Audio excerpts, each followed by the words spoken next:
m and n is the square of an integer. So I'm going to say that m is equal to x squared, and then n is equal to y squared.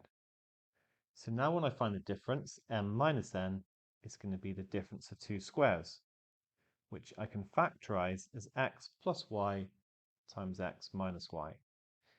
But remember, we're told that this is a prime number. And at the moment, I've got two things multiplied together. So a prime number can only have itself and 1 as factors.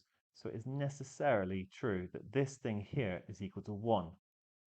So x minus y is equal to 1, and therefore x is equal to y plus 1. So the square roots are going to be consecutive, essentially.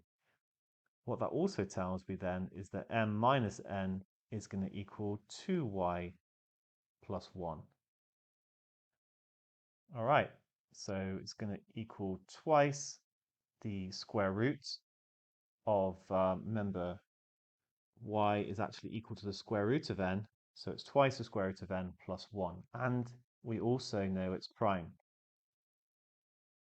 So let's look at we've got the different options for n. So actually, I'm going to now look at the different options for root n by square rooting each one. 10, 12, 16, 30, and 100. So if I now work out, remember that is equal to y.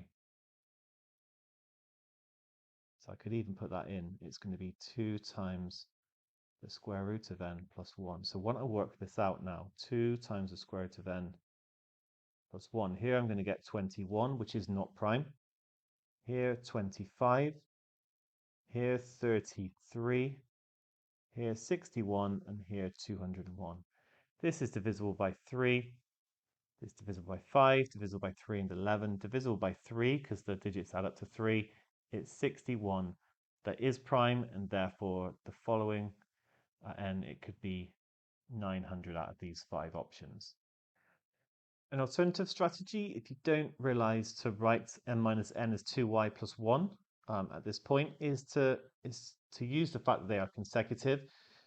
Still use this square root of n basically as y, and then just try and work out like these differences of squares. So 11 squared minus 10 squared is equal to 21. It's just an alternative way of doing exactly what I did here. When n is 12, it would be 13 squared minus 12 squared, which would give 25 if you calculate it. You know, it's a slightly longer route. I'm just trying to explain that this would also work. Eventually, if you try 31 squared minus 30 squared, then we get 61, which is the prime needed.